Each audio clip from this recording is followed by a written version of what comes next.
grandi e piccoli, investitori istituzionali pubblici e privati, ma anche piccoli investitori privati, che cercano di guadagnare la reputazione dei mercati. Questo gioco interessa diverse migliaia di persone in tutto il mondo e si chiama trading. Andiamo giù, faccio vedere. Ecco, questo è lo spread, quello che ci ha terrorizzato cose. Sappiate che questo viene generato dai movimenti che costituiscono l'attività della più grande e produttiva industria del mondo. Si tratta di centinaia di trilioni di dollari e la parte diciamo più grossa, e ripeto è per questo che ci prendono per il collo per il nostro debito, ma dovremmo fare poi come si vede nel filmato, anche con una sorta di ironia e capacità di deturrare, è proprio il mercato delle valute. Andiamo avanti, il mercato, questo. A chi è in questo gioco? Che noi siamo disoccupati, disperati, non gliene può portare nulla, perché se si può comprare e vendere per guadagnare questo gioco. Se loro hanno venduto a quel livello di prezzo lì, non può importare niente di che cosa accade a livello politico e geopolitico a livello più basso. Loro hanno guadagnato un sacco di soldi. Bene, allora adesso andiamo a vedere il filmato.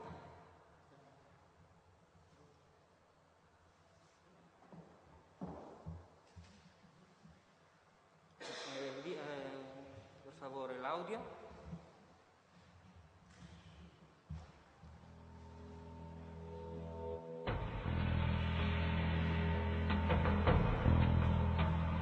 Ladies and gentlemen, that greed, for lack of a better word, is good. Greed is right. Greed works. Greed clarifies, cuts through, and captures the essence of the evolutionary spirit. I am not a destroyer of companies. I am a liberator of them. And business is business. You keep on buying. Dilute the son of a bitch. Not a question of enough, pal. It's a zero-sum game. Somebody wins, somebody loses. Well, in my book, you either do it right, or you get eliminated. I gave you your manhood, I gave you everything! Capitalism at its finest. Money never sleeps.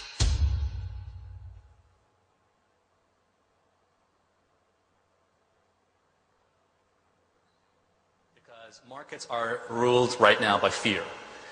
Investors and the big money, the smart money. I'm talking about the big funds, the hedge funds, the institutions.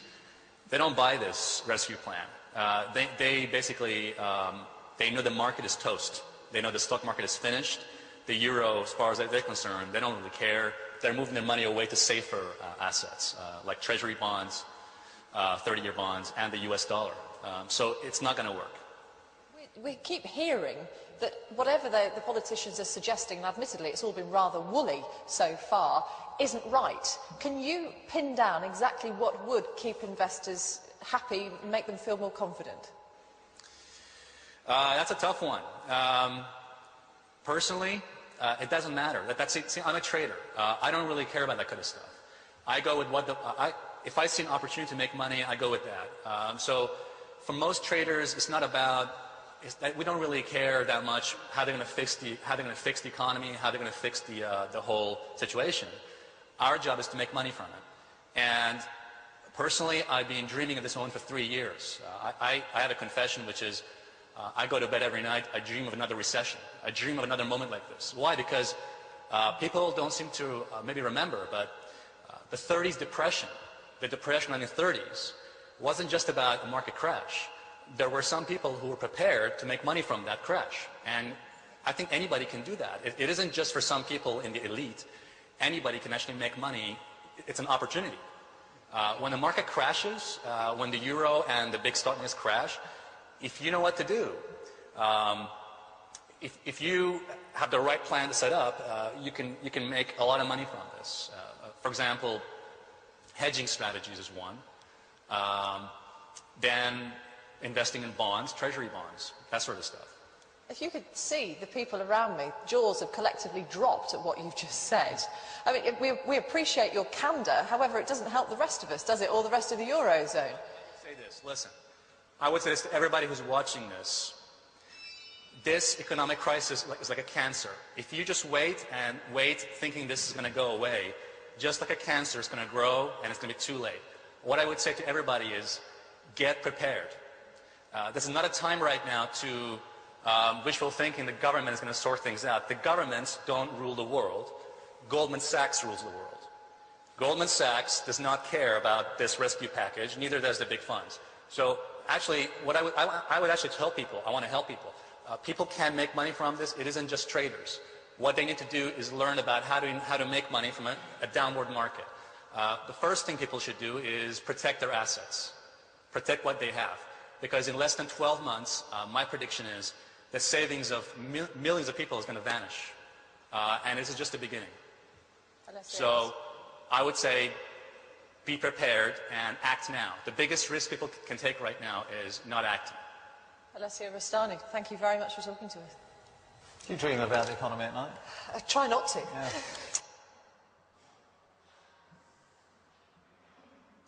Mi chiamo Ordur Torfason, sono un artista indipendente islandese. Penso che parte del mio lavoro di artista sia anche combattere il cattivo uso del potere. The misuse of power.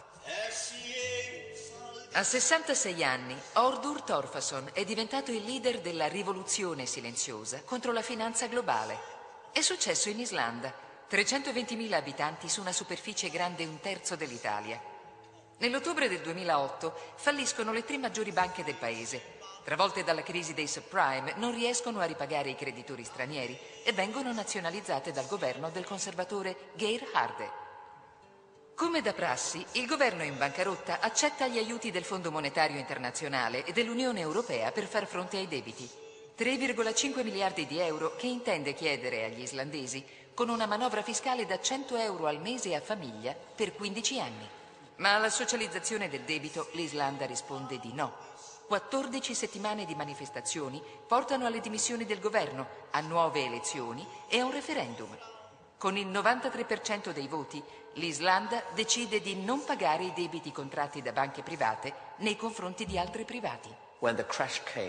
Quando è iniziata la crisi, sono andato davanti al Parlamento e ho detto alla gente che sarei stato lì tutti i giorni, a mezzogiorno.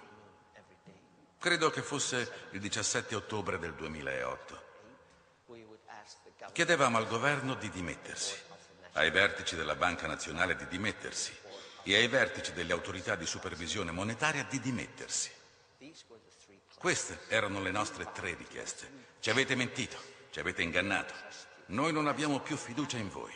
Ecco perché è successo. Molta gente dice che è solo perché siamo un paese piccolo. Ma io non credo.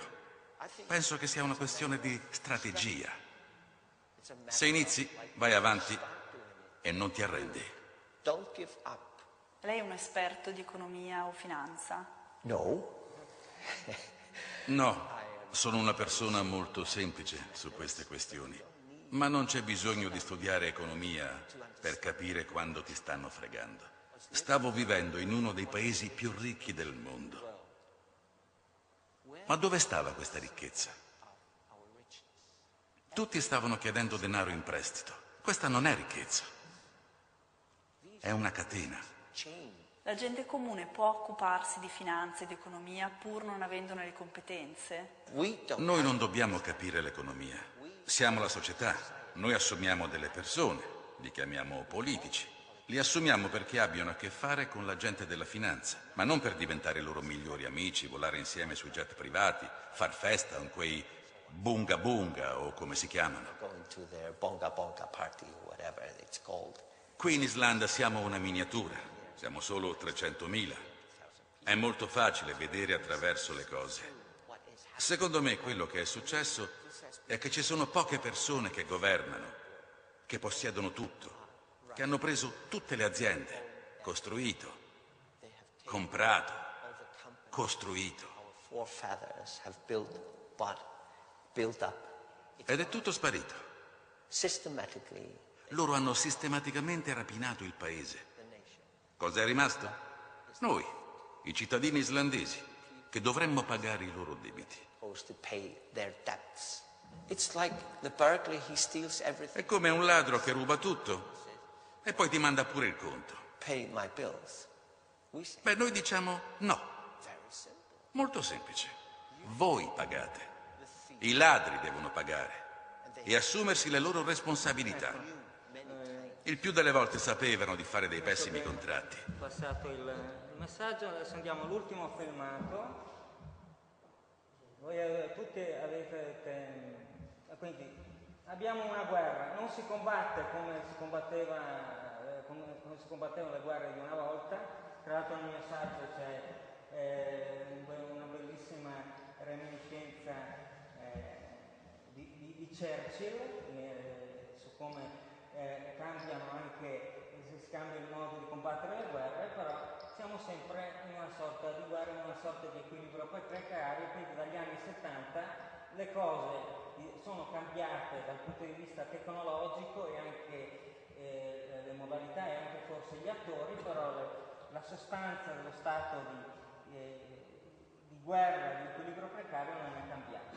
È una guerra combattuta soprattutto oltre alle guerre diciamo locali che ci sono, il terrorismo, con il movimento dei capitali. Andiamo avanti, all'ultimo filmato e poi andiamo a... Sì, brevissimo. Volevo solo vedere, voi avete tutti sentito parlare di Beppe Grillo e il Movimento 5 Stelle. Bene, c'è la grande innovazione della politica che viene fatta tramite lo strumento della rete, però c'è anche un grave pericolo. Andiamo a vedere, c'è il pericolo e c'è l'opportunità, come il discorso della crisi, tutto il mio discorso filosofico. Andiamo qua poco e poi andiamo nella parte finale della mia filosofia. Gaia. A new world order is born today, the 14th August 2054.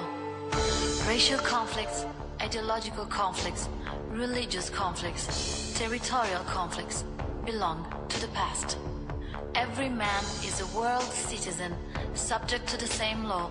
The internet has driven the change, spreading communication, knowledge, and organization at a planetary level. The pyramids of Egypt, the Colosseum of Rome, the Church of the Holy Wisdom are demonstrations of power. The Roman Empire lasts for centuries because of its road network, the Cursus Publicus. Genghis Khan creates a network of horsemen to have real-time information from everywhere in his empire, the greatest of all times, and to be able to concentrate in a few days all its military force on a single point. Savonarola, a monk from Ferrara that anticipated Martin Luther and John Calvin, invents the open letters, printed in thousands of copies and distributed to the citizens of Florence. The French Revolution walks on the legs of the ideas of the Diderot and d'Alembert's Encyclopédie and of the Voltaire's Dictionnaire Philosophique. Benito Mussolini uses the radio to communicate with the people who gather together in all the squares of Italy.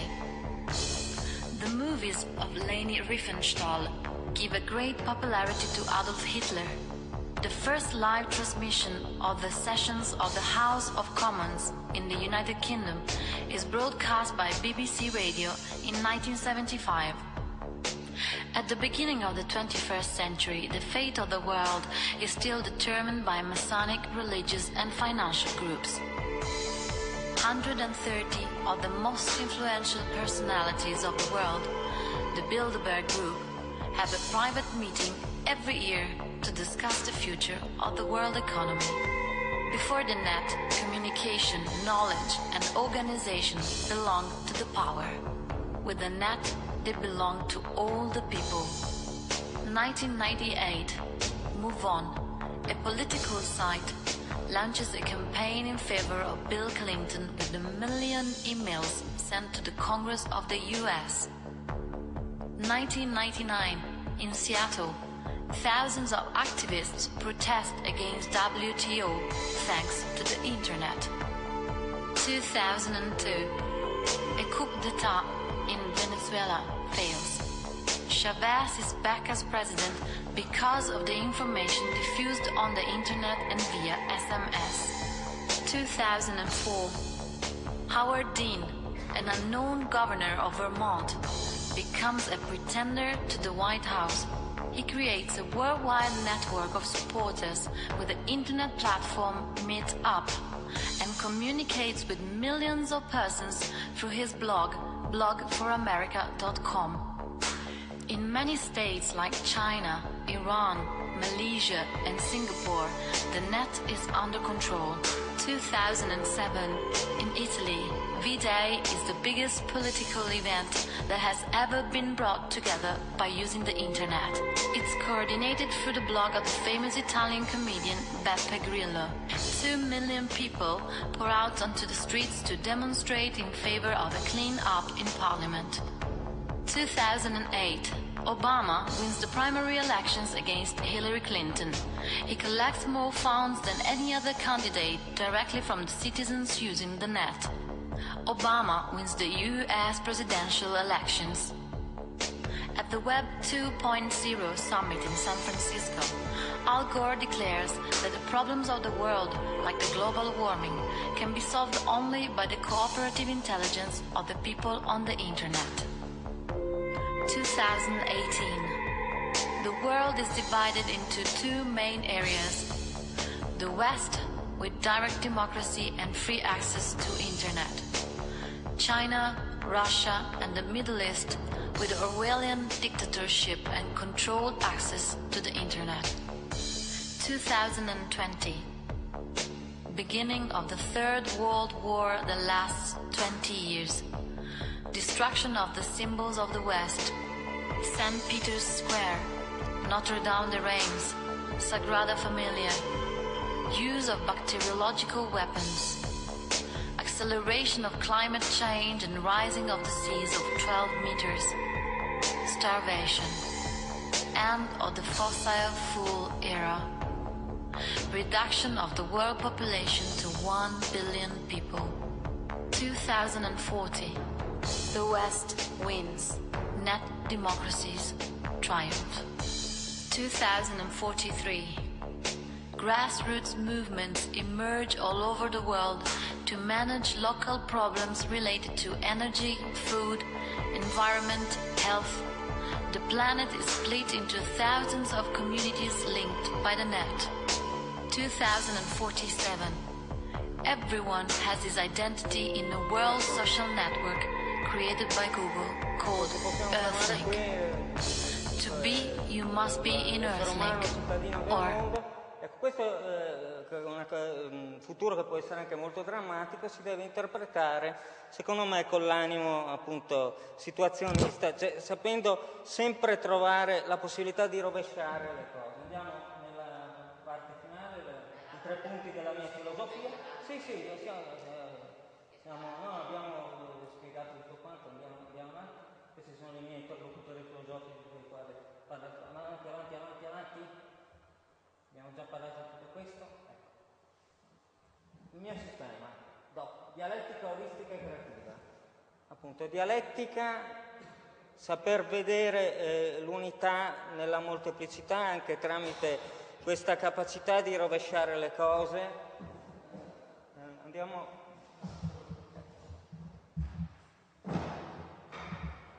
Ecco, qua c'è la citazione di Hegel e Lao Tse.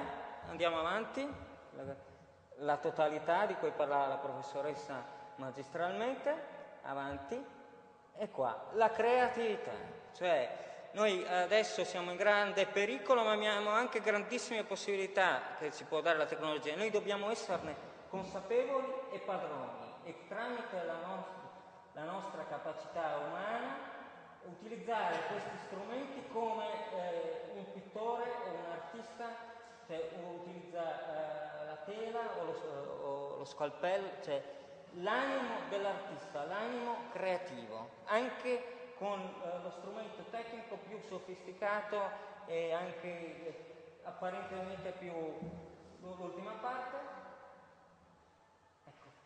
E qua il mio pensiero. Il mio pensiero è proprio un pensiero a rete, cioè io anche dopo aver studiato Debord e soprattutto le tecniche avanguardiste dello straniamento e della deriva, sono arrivato a capire che il pensiero umano, anche per essere efficace, e in primis il mio pensiero, deve essere costruito come una rete in cui ogni filosofo, ogni pensatore può avere un suo ruolo, una sua posizione e interlacciarsi proprio come i computer che collegano la rete, che poi sono una pallida imitazione di quello che è il nostro cervello. Il nostro cervello, i neuroni, funziona, cioè il sistema del nostro cervello funziona così, cioè il computer e la rete globale è fatto a immagine e somiglianza del nostro cervello, come noi siamo fatti a immagine e somiglianza di Dio. Cioè, concludendo, cioè, il più antico e importante come linguaggio letterario, poetico, filosofico e anche di prosa, deve incontrare le nuove tecnologie, ma seguendo, diciamo, il suggerimento del poeta Enderlin, con coraggio, cioè sempre essendo coscienti della propria umanità.